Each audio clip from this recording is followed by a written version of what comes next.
Bien chicos, ahora vamos a hablar de el desarrollo del luteranismo en las ciudades alemanas. Todo comienza en el año 1517, en octubre, cuando se presentan las 95 tesis de Martín Lutero. Estas ideas fueron difundidas y ganaron varios seguidores en muy poco tiempo. Es por ello que en el año 1520, el Papa de esos tiempos, León X, exige a Martín Lutero se retracte de sus propuestas, se corrija de lo que había dicho, ¿sí? Pero Martín Lutero se niega, ¿sí? Se negó a retractarse y al contrario, quemó públicamente dicho documento donde el Papa le pedía que se retracte. Entonces, en respuesta, el Papa excomulgó a Lutero, es decir, sacó a Lutero de pertenecer a la Iglesia Católica y ahora Lutero ya no va a pertenecer a la Iglesia Católica.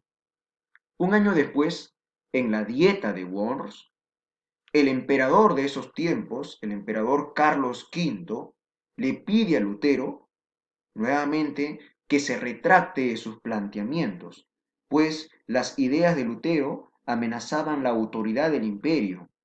Pero nuevamente Martín Lutero se niega a retractarse, ¿sí? Y públicamente defiende de manera enérgica su actitud protestante, ¿sí? Defiende sus principios, los principios del luteranismo.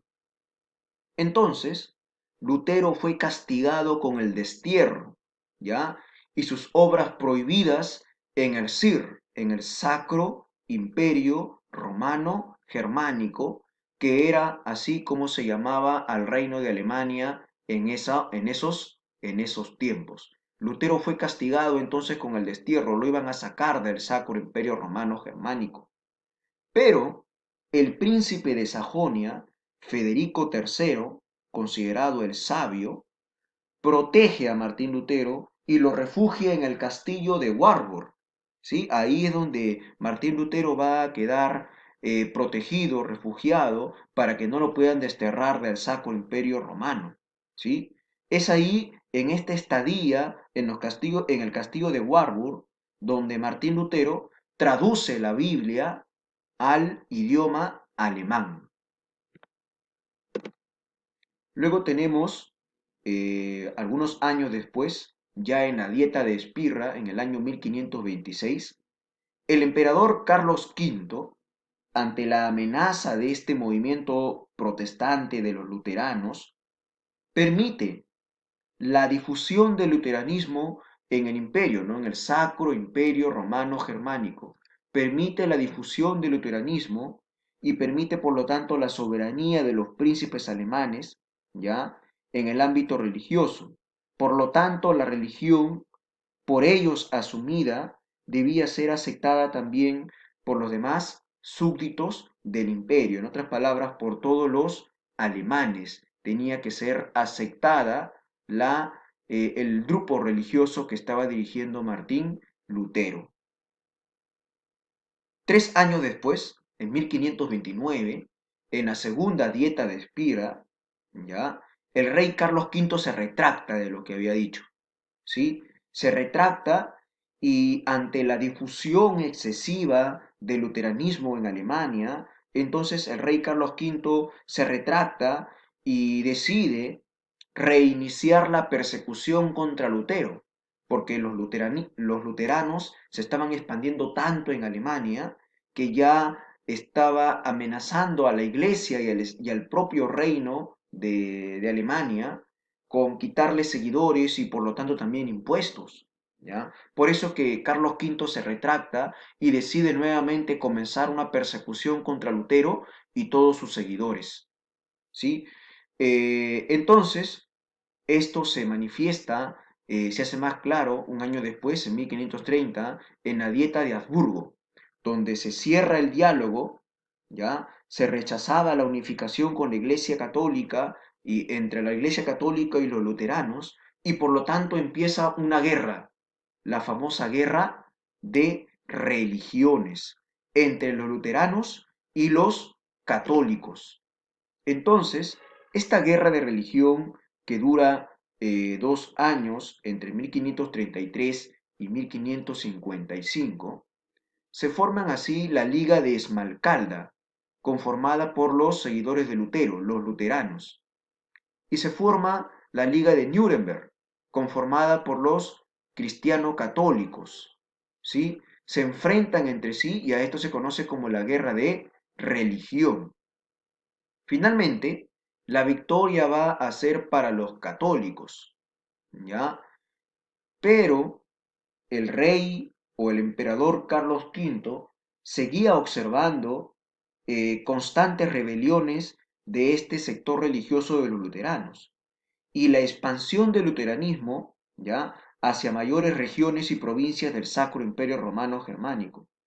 Esto sumado a los problemas externos que tenía este imperio, que amenazaban también su dominio, ¿no? Por ejemplo, la guerra contra los turcos, la resistencia andina acá en América por parte de los descendientes de los incas, que también se estaban enfrentando contra los españoles, y la guerra contra Francia. Entonces, por esos problemas externos que tenía el Sacro Imperio Romano Germánico, el rey de este imperio, Carlos V, decide ceder ante los nobles luteranos y firmar la paz de Augsburgo en el año 1555.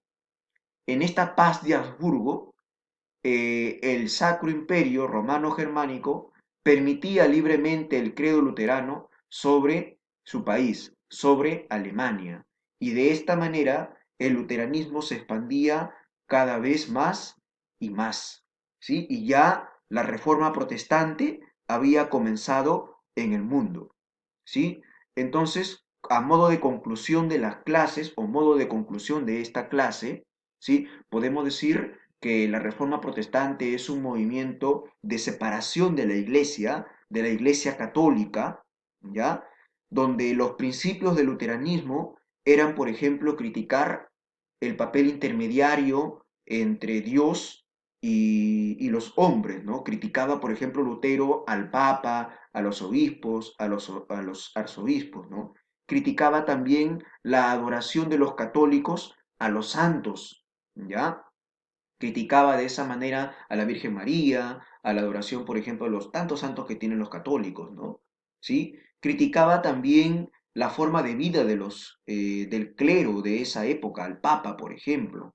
Criticaba también la venta de indulgencias por parte de la Iglesia para el perdón de los pecados. ¿Qué decía Lutero? La salvación se va a lograr mediante la fe de la persona, ¿no? En otras palabras, la reforma protestante va a ser el inicio de lo que hoy en día son los grupos religiosos evangélicos que hay no solamente en el Perú, sino en todo el mundo. Bien, jóvenes, acá podemos observar una imagen de la guerra de religiones entre los luteranos y los católicos allá en Alemania. Y finalmente acá tenemos un pequeño esquema donde vemos el proceso o la evolución histórica del luteranismo en Alemania.